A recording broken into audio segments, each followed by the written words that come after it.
Thou say unto the children of Israel, I am that sent me unto you. The words I am that I am is also the name of God the Father. It was the prophet Moses who said this, because prophet Moses asked God the Father, what name shall I tell the Israelites that sent me? And God said, the name is I am that I am. Is there such a name as I am that I am? In our present times, in the Christian dispensation, there's no such name as I am that I am, because it is not a proper noun. But in the Old Testament, during the times of Moses, it was God the Father himself that his name was I am that I am. Are you trying to contradict that? Are you trying to contradict what God the Father said, that his name was I am that I am? No, you cannot do that. It was written in the Bible, and so it will remain, that I am that I am is the name of God the Father. In the book of Exodus, chapter 34, verse 14, let me repeat. In the book of Exodus, chapter 34, verse 14, it says, for thou shalt worship no other God, for the Lord whose name is jealous is a jealous God. Sounds confusing. How could there be such a name as jealous? Never in our modern times that a person was called jealous as his name. But in the Old Testament, Moses said that the name of God the Father is jealous. Again, you will say that jealous is not a proper noun. Jealous is an adjective. If you go on existing on this line of argumentation, I would say that you are totally mistaken, because you are trying to contradict what prophet Moses had said, that the name of God is jealous. In the book of Deuteronomy, chapter 28, verse 58, I will repeat. In the book of Deuteronomy, chapter 28, verse 58, it says, if thou wilt not observe to do all the words of this law that are written in this book, that thou mayest fear this glorious and fearful name, the Lord thy God. There it goes again, the Lord thy God. Is there such a name as the Lord thy God? In our times, there's no such a name. But in the times of Moses, because it was Moses who wrote the book Deuteronomy, chapter 28, verse 58, and he wrote that the name of God the Father is the Lord thy God.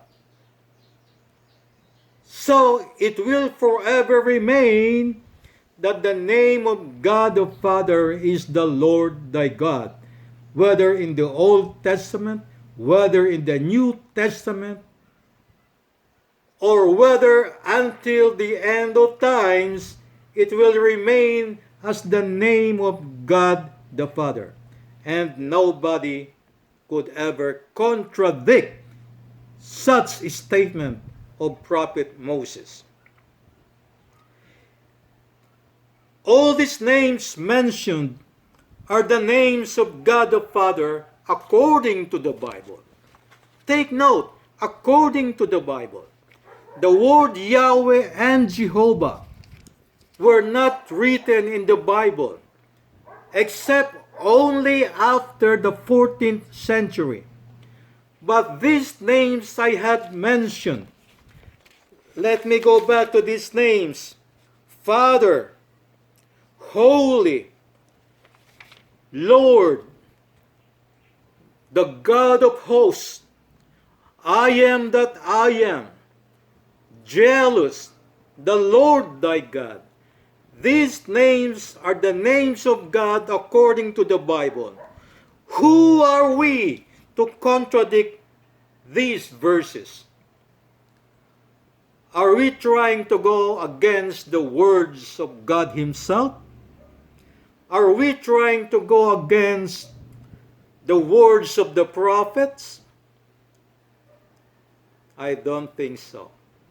If the Bible says that this is His name, then that will forever remain, that this is the name of God the Father. It says in the Bible. The problem is, if you don't believe in the Bible, then you could always say that those are not names of God the Father. But this episode is being discussed based on what is written in the Bible. If you are an atheist, you could always go against this. You could always argue on these premises.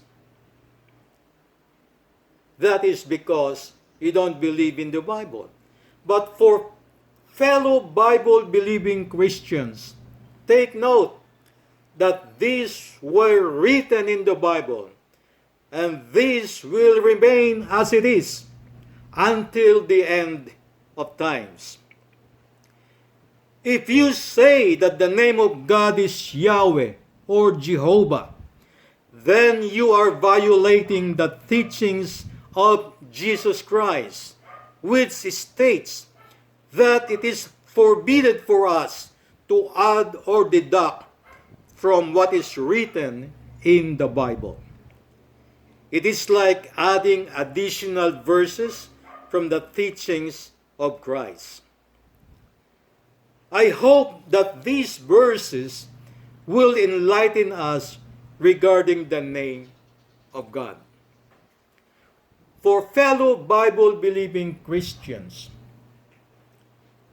never accept or never say that the name of God the Father is Yahweh or Jehovah. Although you could find this in modern Bibles, in our modern times, take note and remember that this Yahweh and Jehovah were only introduced in 1400 AD or 1,400 years after the birth of Christ. That makes it illegal to use the word Yahweh or Jehovah. It is biblical. You could bash me any time of the day. You could contradict me any hour of the day. 7 days a week. 24 hours a day. Bash me if you can.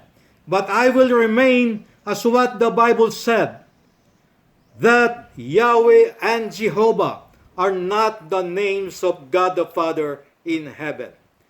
They are names which the Bible had stated. And we have to accept it, whether it is ridiculous or not, whether it is reality or not. It is what the Bible says. Accept it as it is. I hope that this preaching had broadened your knowledge about the name of God. Because in our times, almost 99% of people are calling God Yahweh, or they are calling God Jehovah.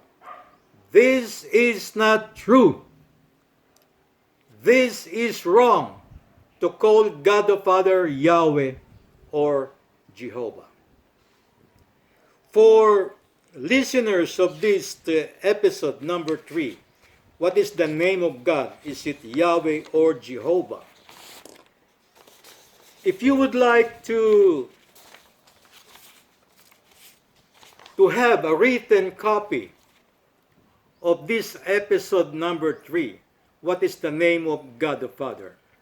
You could email me on my email address. It says here, Edgardo Sambo 2021 at gmail.com. Edgardo Sambo 2021 at gmail.com. Send me your request and I will send you a copy of this episode number 3 in your email. For episode number 4, I will discuss next week.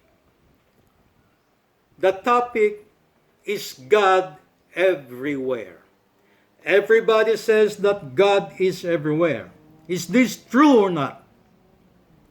Next week I will discuss this. So if you want to be notified for this next episode, number 4, please subscribe and ring the notification bell so that the internet would notify you of another broadcast that I had made. Fellow Bible-believing Christians, I hope you well. I hope that everything is okay with you. And I will see you next week. Please stay with me. Thank you very much.